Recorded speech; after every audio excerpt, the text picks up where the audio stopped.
Instagram पर किसी के अकाउंट को अगर आपको डिलीट कराना है या फिर उसे डिसेबल करना है, तो आप उसे कैसे कर सकते हो, ये मैं आपको इस वीडियो में एक्सप्लेन करने जा रहा हूँ। तो यार वीडियो को पूरा ध्यान से देखते रहना, तभी आप ये कर पाओगे। देखो अगर इंस्टाग्राम पर कोई आपका फ़ोटो, वीडियो या फिर स्टोरी यूज़ करता है, तो उसे आप बेहद आसानी से डिसेबल या फिर उस अकाउंट को डिलीट करा सकते हो। कैसे कराओगे? उसे आपको देना पड़ेगा कॉपीराइट।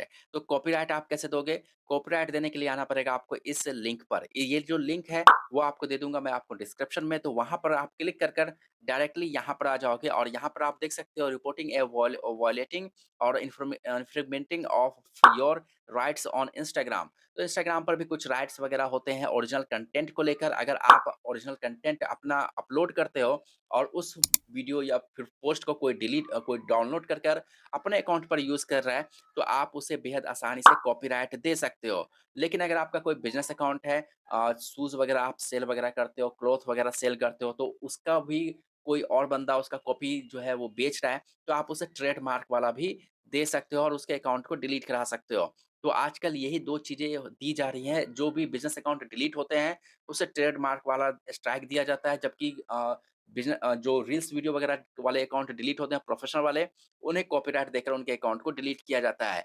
जैसे आप कॉपीराइट वाले ऑप्शन पे क्लिक करोगे, उसके बाद 2 ऑप्शंस पूछे जाएँगे। पहला ऑप्शन है यहाँ पर देखो कंटिन्यू विथ योर कॉपीराइट और दूसरा है लर्न मोर अबाउट कॉपीराइट। तो हमें लर्न मोर नहीं करना है, हमें पता है कैसे क इसे कॉपीराइट देना है, तो हमें सिंपली कंटिन्यू वाले ऑप्शन पर क्लिक कर देना है।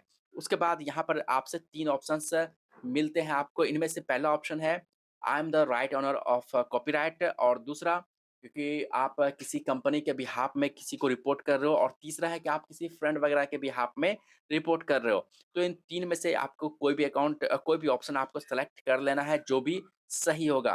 तो यहाँ पर हम लोग अपने अकाउंट के लिए कर रहे हैं, तो यहाँ पे जो फर्स्ट वाला ऑप्शन है I am the right owner, ठीक है? इस वाले ऑप्शन पर टिक करने के बाद आपको यहाँ पर आपको सही ऑप्शन सेलेक्ट करना बेहद ही इम्पोर्टेंट है। इसके बाद देखो आपसे माँगा जाएगा आपका फुल नेम, आपका जो एड्रेस है, उसके बाद आपका ईमेल एड्रेस और उसके बाद उसी ईमेल एड्रेस को कन्फर्म भी करने के लिए बोला जाएगा। तो यहाँ पर जो इन्फॉर्मेशन आपको देनी है, वो इन्फॉर्मेशन देनी पड़ेगी भाई राइट इन्फॉर्मेशन होनी चाहिए। कोई भी गलत इन्फॉर्मेशन नहीं देना अदरवाइज़ जो कॉपीराइट आप दूसरे को दे रहे हो सकता है कि वो आप पर ही लागू हो जाए। इसके बाद देखो यहाँ पर कुछ और चीज़ें भी आपसे माँगी जाती है, जैसे कि यहाँ पर देखो name of the right owner मतलब आपका जो राइट ओनर जो होंगे उसका फुल नेम होना चाहिए, सही फुल नेम होना चाहिए। इसके बाद यहाँ पर देखो आपको लिखा जा रहा है व्हिच आर यू राइट्स यहाँ पर आप कंट्री सेलेक्ट करने के लिए बोलेगा, तो आपको अपनी कंट्री सेलेक्ट कर लेनी है। कंट्री सही से सेलेक्ट करना जहाँ से आप बिलॉन्ग करते हो, वही कंट्री आपको यहाँ पर सेलेक्ट करनी है। जैसे कि मैं इंडिया से हूँ, तो यहाँ पर हम लोग इंडिया सेलेक्ट करेंगे, कोई और कंट्री यहाँ पर सेलेक्ट नहीं करनी है।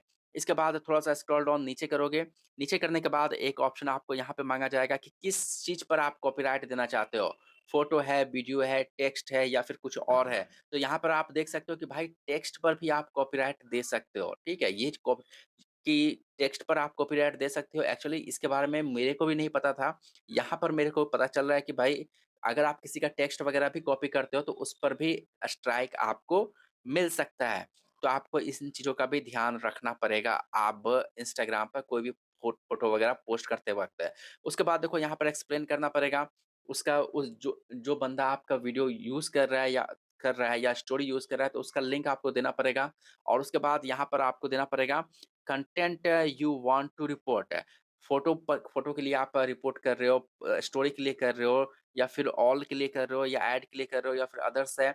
यहाँ पर भी आपको 4 ऑप्शंस मिल जाते हैं, तो हम लोग फ़ोटो या फिर वीडियो कोई भी एक सेलेक्ट कर सकते हैं। उसके बाद जो 2-3 बॉक्स मिलते हैं, इसमें भाई आपको एक्सप्लेन करना पड़ता है। उसका यूआरएल होगा, उसके बाद आपका यूआरएल होगा, ओरिजिनल कंटेंट का यूआरएल होगा, उसके बाद जिसने आपके अकाउंट का कंटेंट को यूज़ किया है, उसका यूआरएल भी आपको देना है और ब्रीफली एक्सप्लेन भी करना है। एक्चुअली ये सारी चीज़ें ना मैं आपको डिस्क्रिप्शन में दे दूँगा स्टेप बाय स्टेप कैसे-कैसे आपको लिखना है और क्या-क्या लिखना है। तो वो आप जाके डिस्क्रिप्शन में देख लेना और आपको समझ में आ जाएगा।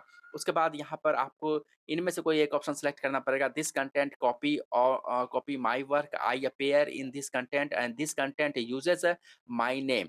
तो अगर आप उनके वीडियो में आप नज़र आ रहे हो तो उसके लिए भी कॉपीराइट दे सकते हो। अगर वो आपका नाम यूज़ कर रहा है तो उसके लिए भी कॉपीराइट दे सकते हो और को स हूबहू कॉपी कर रहा है, तो उसके लिए भी आप उसे कॉपीराइट दे सकते हो। तो अब इंस्टाग्राम पर काम करना थोड़ा-सा मुश्किल हो सकता है क्योंकि कॉपीराइट का जो रूल वगैरह है इंस्टाग्राम का वो काफ़ी ज़्यादा टफ होने जा रहा है क्योंकि अब इंस्टाग्राम मोनेटाइज़ भी हो रहा है, पैसे भी वो दे रहा है, तो वो ओरिजिनल कंटेंट ही लोगों से वो ढूँढ भी रहा है। तो अब आपको इंस्टाग्राम पे कोई भी फ़ोटो, वीडियो या फिर कुछ भी अगर आप पोस्ट कर से करना है, अदरवाइज़ आपका अकाउंट डिलीट किया जा सकता है। आई होप कि आपको समझ में आ गया होगा कि कैसे आप किसी को भी कॉपीराइट दे सकते हो इंस्टाग्राम पर। अगर इसके बाद भी कोई डाउट होता है तो आप मेरे को इंस्टाग्राम पे डीएम करना, आपकी हेल्प की जाएगी।